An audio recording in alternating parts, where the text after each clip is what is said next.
JD Vance and Nancy Pelosi just clashed in a showdown that exposed the deepest divides in Washington, and you need to hear exactly how it unfolded. A factory worker in Ohio has to clock in for 40 years, working double shifts, enduring relentless physical strain, and sacrificing their health just to earn what a Washington politician makes in a single afternoon simply by knowing which federal law is about to pass behind closed doors. That is the precise reality JD Vance brought directly to Nancy Pelosi's face in a tense legislative exchange.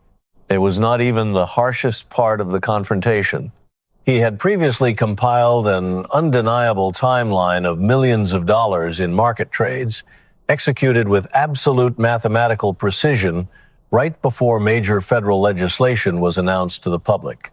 She fired back with accusations that struck at the very core of his political movement, threatening to unravel his entire narrative.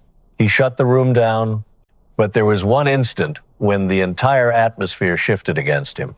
When Pelosi fought back hard enough that the audience physically moved in their seats, what Vance did next is exactly why millions of people cannot stop paying attention to this ideological collision. I wanted to break down this clash of political titans because it perfectly illustrates the real-world tension dividing the nation right now. I watched the footage repeatedly, not because the financial concepts were overly complicated, but because I needed to make absolutely certain I was not misinterpreting the sheer audacity of the arguments presented. I was not... Here is exactly what happened inside that Senate hearing chamber. The room itself felt like a pressure cooker. The heavy oak paneling, the golden eagles carved into the architecture, and the rows of glaring television lights created a setting where every whisper echoes and every nervous habit is magnified tenfold. Vance had a minimal stack of papers on the wooden table in front of him. No thick binders, no colorful tabs, no army of young aides feeding him color-coded note cards or whispering tactical instructions in his ear. Just a few printed sheets of official financial disclosures, stock market trade logs, and legislative committee drafts. He sat with the deliberate posture of a populist challenger, a man who built his entire political brand on dismantling the Washington establishment and speaking for the forgotten, rusted industrial towns of the American heartland.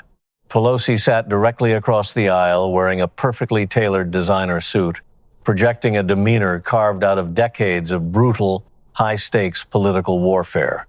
She was flanked by senior staff members who sat attentively with leather folders, but she rarely turned to them for guidance.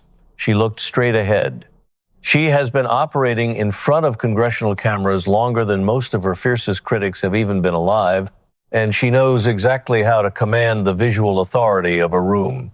She knew how to hold a posture that signals absolute confidence, even when surrounded by controversy. Madam Speaker. Vance's tone was the kind of hushed intensity that forces an entire room to lean forward. It was not gentle, but it was tightly controlled. It was the tone of a former prosecutor or a practiced litigator, choosing his words the way a surgeon chooses scalpels. Thank you for being here today. I did not have much of a choice, Senator. No, you did not. He let that reality sit in the room for several heavy seconds. But before we begin this formal inquiry, I want to give you something that no one else in this city has given you today. You have called these financial questions a partisan witch hunt. You have called them baseless smears generated by media operatives. I want to give you the floor right now. Inform this panel why. Pelosi took the opportunity immediately. It was the speech she has delivered countless times over her storied career, the kind of polished address that works effortlessly in corporate boardrooms, elite fundraising galas, and traditional Sunday morning television interviews where nobody ever double-checks the math. She spoke about her decades of public service, breaking glass ceilings as the first female Speaker of the House, navigating the turbulent waters of modern American politics, and fighting tirelessly for the democratic institutions of the United States. She talked about securing her legacy, the constant threats to her personal safety, and the unprecedented level of partisan scrutiny she faces on a daily basis from her political opponents. I have been completely transparent throughout my entire career, she said, her voice steady and practiced. I have been more transparent than almost any member of this legislative body. And every single accusation directed against my family follows the exact same political playbook. Partisan operatives fabricate a deceptive narrative, right-wing media outlets magnify it for outrage, and the target is always the same: a dedicated public servant trying to protect this constitutional republic. She looked directly toward the gallery. A middle-aged woman in the third row sat with her arms tightly crossed, wearing a small labor union pin on her lapel. She did not look sympathetic. A journalist in the back row dropped his pen onto his notepad, leaning in to observe the body language between the two figures at the center table. Every debate I face in this city, every financial inquiry, has nothing to do with what I have actually done in office. It has everything to do with who I am, the power I represent, and the partisan desire to tear down what we have built. And I have answered every single one of these inquiries completely. Vance listened attentively. He did not interrupt her once. He did not scoff or make dramatic faces for the news cameras. He simply held his pen, wrote 2 words on his legal pad, and circled one of them twice. When she finished, he leaned back in his chair and nodded slowly. It was the way an auditor nods when a corporate executive finishes explaining why millions of dollars in missing inventory is just a minor clerical error. Thank you, Madam Speaker. You said you have been completely transparent. Let us evaluate that transparency together. He picked up the first piece of paper from his modest stack, holding it up deliberately so the high-definition cameras could capture the official government seal at the top. This is a financial disclosure statement for the previous calendar year, filed under penalty of federal perjury.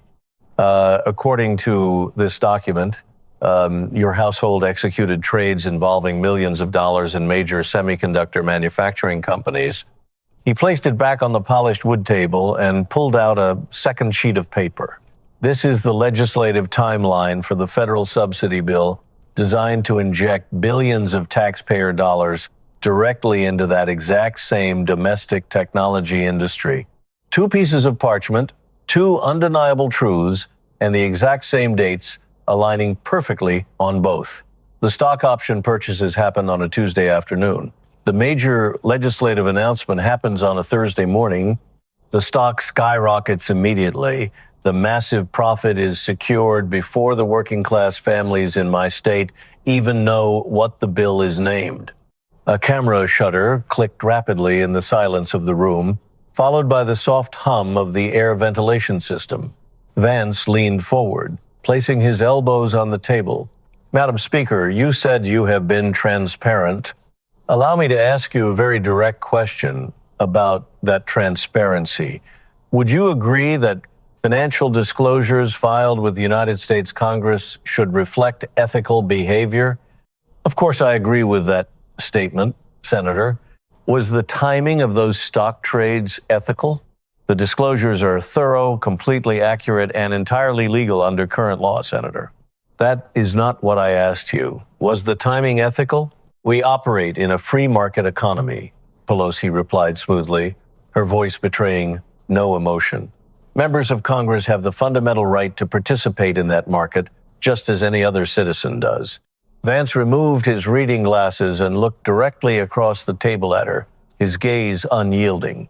Your household purchased lucrative stock options in a corporation right before this legislative body handed that specific industry a massive multi-billion-dollar federal bailout. You call it participating in the free market. The factory workers I represent in Ohio call it insider trading and theft. Is that a free market, Madam Speaker, or is that an inside job? The stock transactions were handled entirely by my husband independently. Pelosi countered, her tone sharpening slightly. I have no involvement whatsoever in his day-to-day investment portfolio or financial decisions. So your husband simply happens to possess extraordinary psychic abilities that allow his personal investment portfolio to align perfectly with your committee calendar? Pelosi did not offer an answer to that question. She maintained her posture, her eyes fixed on Vance with practiced detachment. Madam Speaker, the divide between your public statements and your household balance sheet is staggering. Vance allowed the full weight of that figure to settle over the gallery.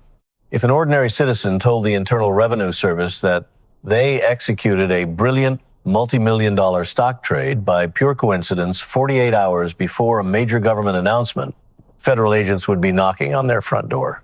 They would go through every email server, every text message, every bank record, and every scrap of paper with their name on it, because everyone would know they cheated and they lied. There is no third option. Something subtle shifted across Pelosi's face. It was a swift, reflexive reaction, the briefest glimpse of a seasoned politician realizing that a logical trap had just snapped shut behind them. The filings have been completely rectified and publicly disclosed, she stated. This matter has been resolved. Vance picked up his pen, wrote a single word on his legal pad, and held the pad up briefly for the committee to see. The word was resolved. You keep using that word, Madam Speaker, resolved. But a disclosure statement is not an explanation. Filing a piece of paper after the fact does not explain how your household consistently beats Wall Street hedge funds by margins that defy statistical probability. You told this panel it was just the free market at work. You did not tell us what the actual reality is. Pelosi's hand moved slowly toward her glass of water. She did not pick it up to drink. Her fingers merely brushed against the cold glass before returning to her lap.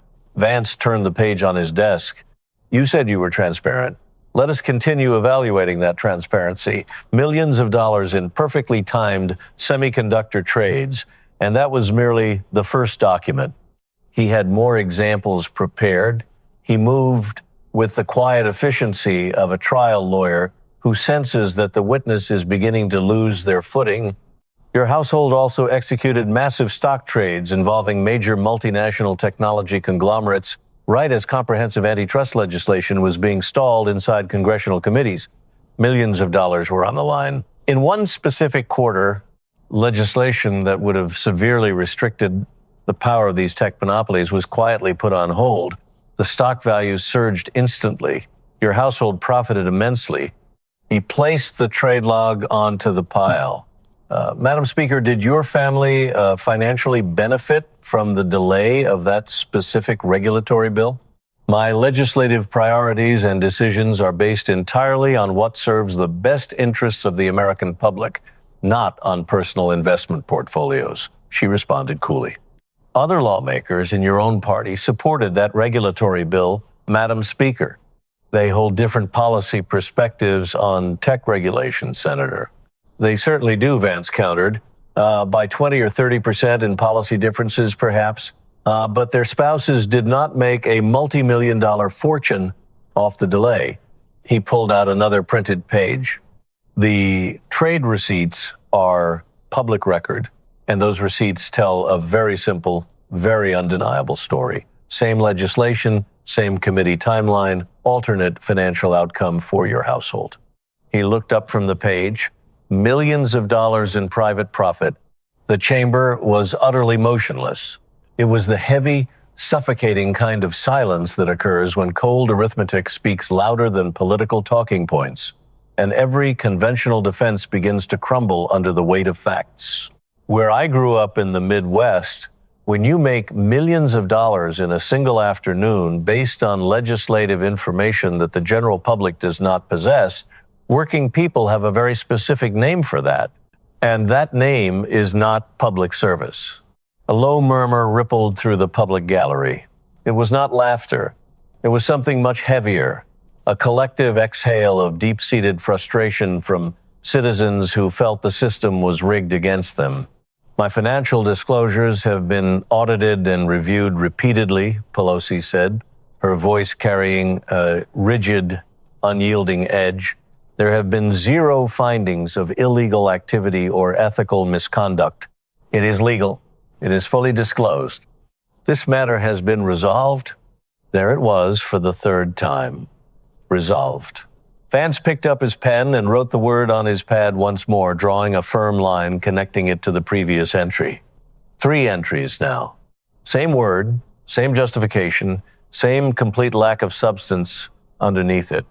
Madam Speaker, the congressional ethics mechanisms refuse to hold powerful leaders accountable because those committees are made up of politicians who are playing the exact same lucrative game. They literally will not act. He drew a thick circle around the word. That is not an exoneration of your conduct. That is just proof that the entire building is broken. He looked directly across the table at her. You stated a moment ago that you face a degree of scrutiny that no other politician faces. I want to agree with you on that point. No other politician in modern history has managed to turn a public servant's salary into a net worth exceeding $100 million with such breathtaking efficiency. You are entirely correct that your situation is unique, Madam Speaker, but not for the reasons you want the public to believe. Pelosi's chief of staff leaned in close to her shoulder, whispering something urgently into her ear. Pelosi raised her right hand slightly, a small, sharp gesture that signaled him to step back. Not now. It was the reflexive reaction of a veteran leader who refuses to look weak or dependent on camera, even when the pressure in the room is reaching a boiling point. Her knuckles pressed firmly into her desk. Slowly, steadily, the minimal stack of papers remained open on Vance's desk. If you believe this is the moment where Pelosi folded, lost her composure, or surrendered the floor, you do not understand how she has dominated Washington politics for over 3 decades. What happened next is the exact moment where the entire dynamic of the hearing threatened to shatter, and where Vance nearly lost control of the room entirely. Pelosi adjusted her posture, lifting her chin. The practiced, dismissive calm was gone, replaced instantly by something much sharper, colder, and far more dangerous. She abandoned her written notes completely and leaned straight into her microphone. Senator Vance, I want to say something very clearly, and I want every camera in this chamber to record it. She began, her voice ringing out with absolute conviction.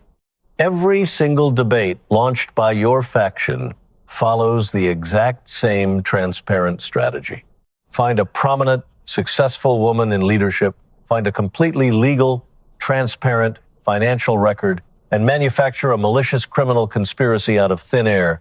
Her voice rose in volume and intensity. It was not a scream. It was the sharp, commanding tone of an experienced partisan commander launching a major counteroffensive. I came to this capital city decades ago. I built a legislative legacy. I passed historic healthcare reform. I fought for the working families of this nation. I campaigned for office, and I won. I won repeatedly against every obstacle thrown in my way. And every single day since I took the oath of office, I have confronted a level of partisan hostility, misogyny, and bad faith scrutiny that no male leader in this building has ever had to endure. Not because of anything I have done wrong, but because of who I am and the power I wield. She turned her gaze toward the gallery, then toward the press section, before locking eyes directly with Vance. Her expression was unwavering. This was not a defensive posture. This was the core, ideological battle cry she had been reserving for the right moment. You want to talk about institutional integrity and ethics? Let us talk about them right now, she declared, pointing a finger directly across the desk. Let us talk about the political movement you represent. Let us talk about the catastrophic events of January 6th, when this very citadel of democracy was violently stormed by an angry mob.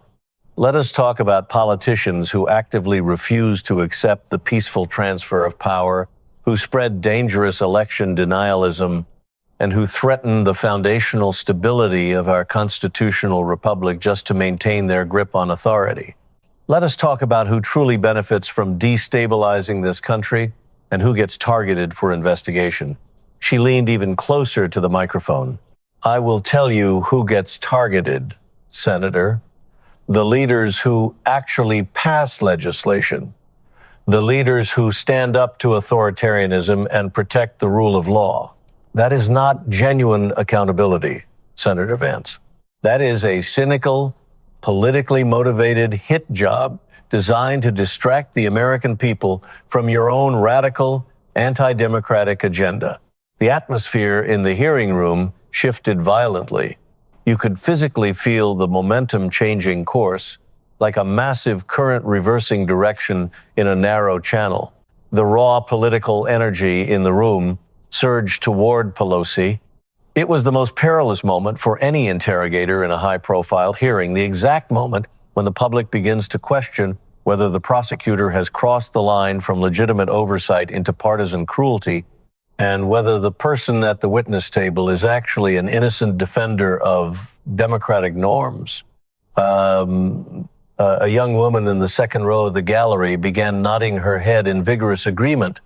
A reporter in the press section dropped his tablet, watching the interaction with wide eyes, recognizing that Pelosi had just delivered a master class in political rhetoric that would lead every national news broadcast that evening. The focus of the room had been successfully yanked away from stock portfolios, trade timelines, and committee schedules, and refocused entirely on the existential struggle for American democracy and the dark shadows of political extremism.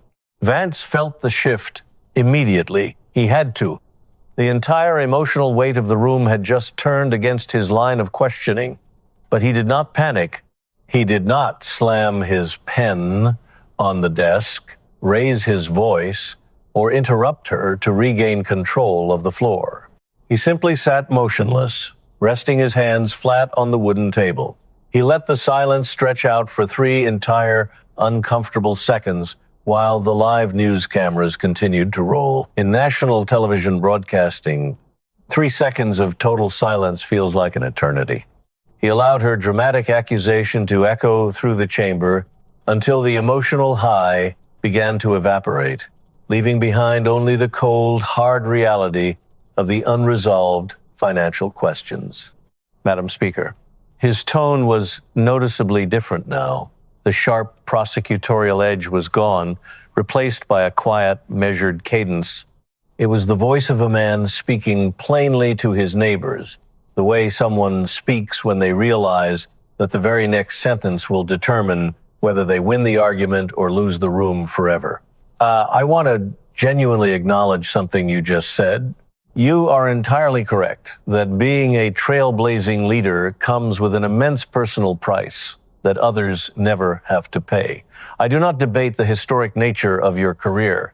I do not debate your right to defend your legacy or your character. The gallery went dead quiet.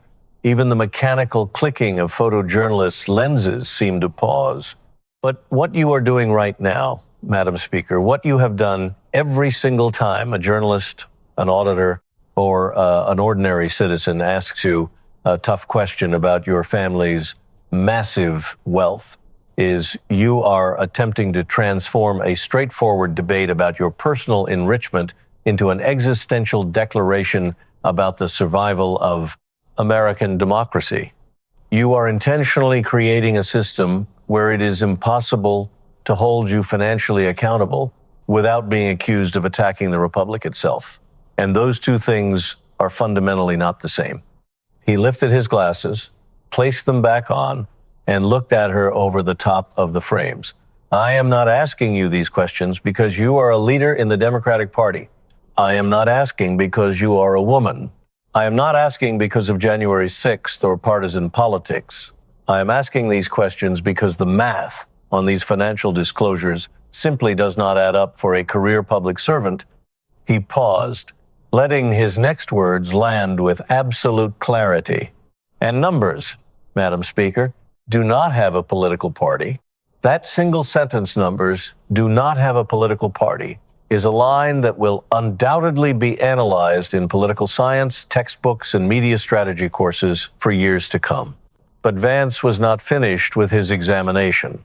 He had one final document remaining on his desk, and what was contained on that page was the ultimate reason this confrontation resonated so deeply across the country. He turned the final page over.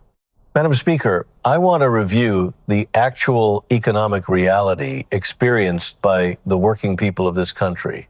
This entire line of questioning is a partisan distraction, Pelosi interjected, though her voice lacked its previous booming authority. It has always been a distraction. Vance did not engage in a shouting match. He did something far more devastating. He painted a vivid contrast between two vastly different Americas. While your personal household portfolio surged by tens of millions of dollars during a global crisis, crushing inflation destroyed the savings of working-class families across the Midwest. The people living in my home state of Ohio cannot afford basic groceries at the supermarket. They're maxing out credit cards just to pay for the gasoline required to drive to double shifts. They are watching their local factories close, their communities decay, and their children's futures slip away. Pelosi remained silent. The quietness in the room had taken on a concrete form, the heavy, undeniable weight of a human crisis that could not be swept away by grand speeches about institutional democracy. Vance's voice dropped even lower, becoming almost conversational, yet carrying a razor-sharp focus. Madam Speaker, I want to state something clearly before we conclude. The narrative of defending democratic institutions is a narrative I deeply respect. It is an absolute necessity for the survival of this nation. He hesitated for a moment, but invoking democracy does not grant anyone an exemption from basic financial ethics, and ethical standards are what we are here to enforce today. Pelosi's shoulders dropped slightly, the subtle, involuntary physical tell of a seasoned fighter who has just absorbed a blow from an angle they did not anticipate. The American people are forced to watch a broken system where the political elite get exponentially richer while the working class gets economically crushed. You demand sacrifice from ordinary families. You demand that they pay higher taxes, comply with complex regulations, and trust the wisdom of Washington bureaucrat managers. But when it comes to your own personal bank accounts, the rules suddenly cease to exist. This is not just about one suspicious stock transaction. This is about a profound systemic betrayal of the public trust. He held up his open hand, tapping 3 fingers against the wood. You have resolved nothing here today. You have clarified nothing. The entire gallery held its breath. You informed this panel at the beginning of this session that every difficult question you face has nothing to do with what you have done, that it is all about who you are. I have spent this entire hearing demonstrating to you with official government documents that it is entirely about what you have done. Millions of dollars in extraordinarily timed trades, a system systematically rigged for insiders. And your response to every single factual evidence was the exact same tired public relations strategy. Pivot to political attacks, accuse the interrogator of bias, and claim that accountability is oppression. As if repeating the word democracy enough times would somehow make the insider trading receipts vanish from public record. His voice remained completely stable. He was not shouting, he was not pounding the dais, and he was not celebrating a political victory. He was delivering a calm, unavoidable judgment that was far harder to defend against than any partisan insult. Demanding ethical accountability from our leaders is not an attack on democracy, Madam Speaker. It is the very foundation of democracy. And you know that truth as well as anyone in this room. The American people are not stupid. They have understood how this game works for decades. Pelosi's hands rested flat on her prepared 17-page statement. An hour ago, those pages were meant to serve as an impenetrable armor. A half hour ago, they were meant to be a defensive shield. Now, they were merely sheets of white paper sitting under the harsh television lights, and her hands lay upon them the way hands rest on an object that has lost all its power to protect. Here is what this entire showdown was really about. It was not just about JD Vance or Nancy Pelosi as individuals. Not truly. They were acting as symbolic representatives of a much larger systemic crisis that is eating away at the core of the American Republic. Nancy Pelosi represents what happens when the entrenched political establishment decides that personal status and noble rhetoric can be used as a permanent shield, that if you belong to the correct political class, tough questions about personal enrichment are automatically dismissed as malicious hate speech. It represents the belief that if you invoke the word patriotism or democracy loudly enough and frequently enough, the balance sheets stop mattering, the bank records stop mattering, and the ethical boundaries cease to apply. You become effectively invincible not because you are innocent of wrongdoing, but because the political cost of holding you accountable has been made higher than anyone in Washington is willing to pay. She did not build this flawed system by herself. The political elite of both major parties built it together over generations. Lawmakers on both sides of the aisle have spent decades protecting their ability to trade individual stocks based on information gathered in classified briefings and private committee meetings. They did not defend the public trust. They defended their elite privileges, and they repeated that defensive script so many times in so many hearing rooms and on so many news broadcasts that large portions of the Washington press corps simply stopped asking the hard questions. Not because the financial discrepancies were ever explained, but because the cost of asking them meant being stripped of press credentials, access, and social standing within the Capitol. That is not public representation. That is an insider scam. It is the oldest trick in the history of governance, dressed up in the modern language of public virtue. Wrap yourself tightly in the flag or in the defense of constitutional norms, and no one is allowed to inspect your financial portfolio. Call every legitimate audit a partisan attack. Call every tough investigation a threat to the nation. Do it long enough, and the public eventually grows exhausted and gives up asking for the truth. It works. It has worked remarkably well for decades in D.C. It works right up until someone walks into a committee chamber carrying plain, undeniable trade receipts and legislative timelines and decides that today he is going to ask the obvious questions regardless of the political consequences or media backlash. JD Vance chose to ask those questions. He did not yell for dramatic effect. He did not wave his arms to generate viral sound bites. He did not tell the audience how they ought to feel about the data. He simply read the dates aloud. He cited the specific statutory regulations. He presented the mathematical timelines, and whenever she attempted to dismiss the inquiries as an unfair attack, he reminded her that the working people of this country do not care about political excuses. They care about equal justice under the law. The millions of ordinary citizens watching this exchange from their living rooms, their factory break rooms, and their commute vehicles understood something that Washington officialdom has spent 30 years pretending not to see. The American people do not owe their elected leaders silent obedience or unearned deference. They owe them relentless scrutiny. It does not matter if the politician in question is a Democrat or a Republican, a conservative or a liberal, born in a wealthy coastal metropolis or raised in a struggling Midwestern town. The democratic social contract remains exactly the same for everyone who takes the oath of office. You are granted enormous public authority, a taxpayer-funded salary, a prestigious title, and a vote that shapes the destiny of a nation.